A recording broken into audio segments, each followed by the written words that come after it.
अस्सलाम वालेकुम। उम्मीद है सब खैर वफियत से होंगे। आज का जी हमारा टॉपिक है वंडा फार्मूलेशन। घर पे वंडा हम किस तरह से बना सकते हैं।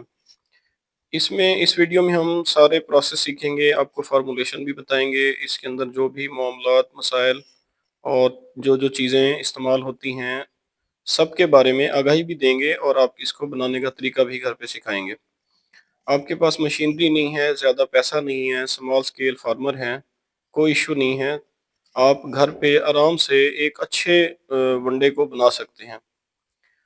अब इसके साथ जो मार्केट के अंदर वनडे मौजूद होते हैं, चाहे आप डेयरी फार्म का काम कर रहे हो या आप फैटनिंग वाले जानवरों का काम कर रहे हो, वनडे से वास्ता ज़रूर पड़ता है। जिस बंदे ने भी जानवर रखे हुए हैं तो उसके लिए पहली जो ग़िज़ा है वो समझ लें वंडा ही होती है। तो बेहतर है इसको बनाना सीख लें। इसमें कोई बहुत मुश्किलात मामलात नहीं है। हम पूरी कोशिश करेंगे कि आपको इसकी भरपूर नॉलेज दें और इसके अंदर जितने भी आइटम यूज़ होते हैं हर एक की न्यूट्रिशन और उसका इस्तेमाल आपको समझाएं। जो वंडा मार्केट से आप यूज़ कर रहे होते हैं उसके अंदर यूरिया का कंटेंट होता है, यूरिया उसके अंदर इस्तेमाल किया जाता है। मार्केट वाले वनडे को आप इस्तेमाल करेंगे तो यूरिया की वजह से जो जानवरों के अंदर यूरिया नाइट्रोजन लेवल है वो उसको बढ़ा देता है। यूरिया नाइट्रोजन लेवल ब्लड के अंदर बढ़ेगा तो आपकी जो जानवर हैं उनकी प्रेगनेंसी डिस्टर्ब होगी, मतलब वो टाइम पे प्रेग्नेंट नहीं होंगे। मास्टाइटिस के भी इश्यूज आते हैं और भी जानवरों के बॉडी स्कोर का भी थोड़ा सा प्रॉब्लम रहता है। और मार्केट वाले वनडे के अंदर ये भी नहीं पता होता किस आइटम को इस्तेमाल किया और किस क्वालिटी के साथ उसको इस्तेमाल किया गया। तो सबसे बेहतर यही है कि आप वंडा घर बनाना सीख लें। कोई इतना मुश्किल काम नहीं है, आप आज सीखेंगे, एक चंद गलतियां करेंगे, एक आध महीने में आप बिल्कुल बेहतरीन किस्म के वनडे फार्मूलेशन पे आ जाएंगे और उसी के अंदर फॉर्म का फ्यूचर है। अच्छा जी, वनडे को बनाने के लिए सबसे पहले जो है हम इसके जो इसके अंदर आइटम यूज़ होते हैं वो आपको बताएंगे तफसील के साथ, और साथ ही आपको जो हम घर पे वनडा यूज़ कर रहे हैं उसकी फार्मूलेशन भी बताएंगे। तो जी स्टार्ट करते हैं वनडे के कंपोनेंट से। आप वनडा किसी भी तरह का बना रहे हो, उसकी सीपी ऊपर नीचे करनी हो, एनर्जी करनी हो, कुछ भी करना हो, तो उसके लिए 3 या 4 चीज़ें बेसिक हैं जिनको आपने मद्देनजर रखना है। एक तो वनडे में पहले नंबर पे आती है जी वनडे की एनर्जी। इस एनर्जी को बैलेंस करना होता है आपने। दूसरे नंबर पे प्रोटीन सीपी, प्रोटीन लेवल्स देखने होते हैं। उसके बाद है जी फाइबर, उसके बाद है मिनरल विटामिन्स, और इसके साथ साथ हिफाजत के लिए टॉक्सिन बाइंडर भी यूज़ होता है और यीस्ट वगैरह भी यूज़ करते हैं। तो ये 4-5 बुनियादी चीज़ें हैं जो हर वनडे का हिस्सा होती हैं। अब इनके सोर्सेस क्या हैं, क्या कहाँ हैं और कौन सी चीज़ किस चीज़ से अखज़ की जाती है, वो हम स्टेप बाय स्टेप सीखते हैं। सबसे पहले बात आ जाती है जी एनर्जी की। एनर्जी का जो सबसे अच्छा सोर्स है वो है जी मेज़, मकई। मकई स्टार्च का एक बहुत अच्छा कंटेंट है। स्टार्च एनर्जी को समझ लें आप। तो स्टार्च के लिए जी मकई यूज़ होती है वनडे में। वनडा आप किसी भी तरह का बना रहे हो, मकई सबसे अहम उसका पॉइंट है। मकई जब आपने लेनी है, मकई को कोशिश करना है बारीक से बारीक उसकी पिसाई करानी है। अगर मकई की पिसाई बारीक नहीं होगी तो वो उसके जो पार्टिकल हैं वो गोबर के ज़रिए बाहर आते रहेंगे। और दूसरा आपने देखना है कि मकई ड्राई हो, खुश्क हो, उसके अंदर नमी का तनासब कम से कम हो। नमी नहीं होगी तो उसके अंदर टॉक्सिन भी नहीं आएंगे। और मकई की जो सीपी होती है, प्रोटीन लेवल होता है, वो तकरीबन 9% के करीब होता है, जबकि इसके अंदर जो स्टार्च है वो 88% टू 90% तक होती है। तो स्टार्च एक बेसिक चीज़ है वनडे में। स्टार्च का जो मेन सोर्स है वो ये अजनास होती हैं, जिसमें मकई आ गई, गंदम आ गई, बाकी अजनास हैं। सबसे बेहतर मकई है, जो कि मोस्टली जो भी कंपनियां वंडा बना रही हैं सारे इसी मकई को ही प्रेफर करते हैं। अच्छा, दूसरे नंबर पे आ जाता है जी प्रोटीन लेवल या प्रोटीन। प्रोटीन के सोर्स क्या होते हैं, जितनी भी खल जात होती हैं ये प्रोटीन का अच्छा सोर्स होती हैं। जैसे एक इनमें मेन जो यूज होने वाली हैं कैनोला, कैनोला मील। कैनोला मील और खल में थोड़ा सा फर्क होता है। कैनोला मील एक प्रॉपर प्लांट्स में इसको कैनोला से एक्सट्रैक्ट करके इसकी कैनोला मील बनाई जाती है। तो कैनोला मील की जो सीपी होती है वो तकरीबन 35% के करीब होती है। प्रोटीन का मेन सोर्स जो है हम कैनोला से ही लेते हैं। कैनोला मील के साथ सोयाबीन मील भी एक बहुत ही अच्छा सोर्स है, क्योंकि वो थोड़ा सा महंगा आइटम है। तो सोयाबीन ज़रा कम ही यूज़ कर हो रही है आजकल। कैनोला मील, रेप सीड मील और इस तरह से कुछ और मील हैं, उनको आप यूज़ कर सकते हैं। अब रेप सीड मील है या बाकी एक दो हैं, उनमें और कैनोला में थोड़ा सा ये फर्क होता है कि कैनोला के अंदर ज़्यादा कड़वाहट नहीं होती। तो जब ये आप वनडे में शामिल करते हैं तो जानवरों की पैलेटेबिलिटी का इतना इशू नहीं बनता। अच्छा, उसके बाद ही हम वनडे में यूज करते हैं चोकर, व्हीट ब्राउन। चोकर फाइबर का बहुत अच्छा सोर्स होता है। फाइबर निज़ाम इंहज़ाम के लिए बहुत ही ज़रूरी चीज़ है। तो आपने फाइबर का कंटेंट भी लाजमी देखना होता है वनडे के अंदर। तो फाइबर के लिए चोकर एक बहुत अच्छा सोर्स है, इसको यूज़ किया जाता है। फाइबर के साथ साथ चोकर से कुछ ना कुछ प्रोटीन भी हासिल होता है।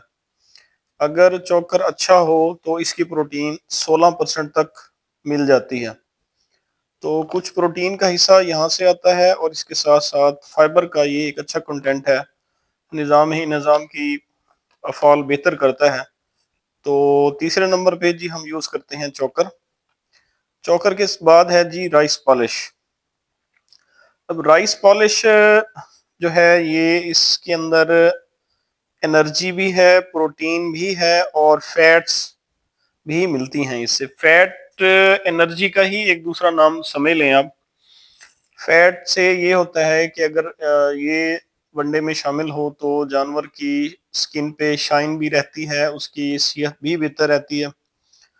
तो राइस पॉलिश से हमें क्या होता है जी, एनर्जी भी हासिल कर रहे होते हैं और साथ जो इसका प्रोटीन लेवल है वो तकरीबन 14 से 16% तक प्रोटीन भी हम इसे हासिल कर रहे होते हैं। राइस पॉलिश आपने करते हुए इस चीज़ का ख्याल रखना है कि ये बहुत अरसा तक इसको स्टोर करके नहीं रखना।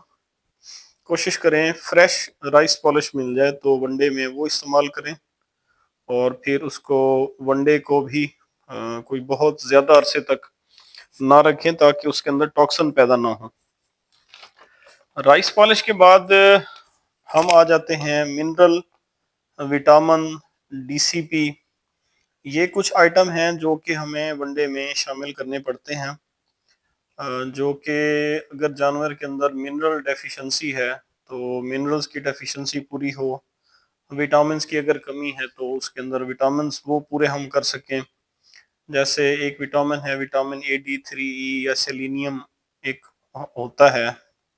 तो इस इनसे क्या होता है कि आपके जानवर की जो प्रेगनेंसी के इश्यूज हैं वो सॉल्व होते रहते हैं, और जानवर को अपने बॉडी के बाकी भी रिक्वायरमेंट्स पूरी करने के लिए जो चीज़ें खुराक के थ्रू हम उनको नहीं पहुंचा सकते वो हम फिर मिनरल, विटामिन्स, डीसीबी इस सूरत में उनको मुहैया करते हैं। तो वंडा बड़ा सिंपल हमारा है, इसमें कोई बहुत ज़्यादा आइटम हम यूज़ नहीं कर रहे। पहले नंबर पे था जी मकई, दूसरे नंबर पे कैनोला मील, तीसरे नंबर पे जी चोकर, और उसके बाद है राइस पॉलिश, और फिर mineral, vitamin, DCP, toxin binder ये इस्तेमाल हो जाते हैं। अच्छा, टॉक्सिन बाइंडर का मैं बताता चलूँ। जो हम फीड यूज़ कर रहे होते हैं, जो चीज़ें हम यूज़ कर रहे होते हैं वनडे के अंदर, अगर कोई हमारा फीड आइटम ऐसा हो जिसके अंदर टॉक्सिन मौजूद हैं तो टॉक्सिन बाइंडर यूज़ करने से जो उसके असरात हैं वो कम हो जाते हैं। जानवर को ज़्यादा नुकसान नहीं पहुंचता। अगर खुराक में कमी बेशी हो भी गई तो उसको टॉक्सिन बाइंडर जो है कवर कर लेता है। टॉक्सिन बाइंडर के बाद एक चीज़ यूज़ होती है जी, यीस्ट। यीस्ट का काम होता है कि ये जो मैदे के अफ़ाल हैं उसको बेहतर बनाता है। जो मैदे में माइक्रोब्स होते हैं जो खुराक को हजम करने में मदद करते हैं जानवर की, यीस्ट देने से क्या होगा, एक तो जानवर का निज़ामी निज़ाम बेहतर होगा, उसकी चराई बेहतर होगी, वो ठीक से खाए पिएगा और उसको हजम भी ठीक से करेगा। तो ये 5-7 आइटम हैं जो कि हम वनडे में यूज़ करके वंडा बना रहे हैं। तो अभी इसके साथ साथ आपको इनकी क्वांटिटी भी बताता चलूँ। कमोबेश यही क्वांटिटीज़ रहती हैं और हमारे जो वनडे की सीपी निकलती है वो तकरीबन 20% तक निकलती है, 20 से 21 तक के दरमियान रहती है। तो इतनी सीपी का वंडा काफ़ी होता है जानवर के लिए। तो इसमें हम मकई का जो शेयर है वो तकरीबन 32% से 35% तक यूज़ करते हैं। उसके बाद है जी केनोला मील।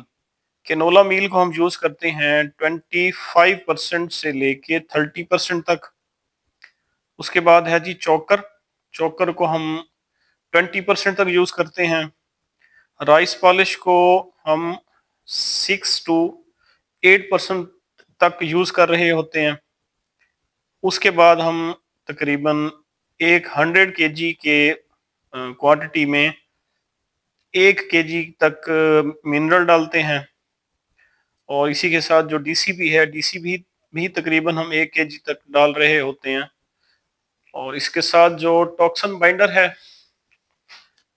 यीस्ट है, या इसके अंदर जो और विटामिन हैं वो भी आप ऐड कर सकते हैं। उनकी क्वांटिटी भी 400 ग्राम से 600 ग्राम तक आप रख सकते हैं।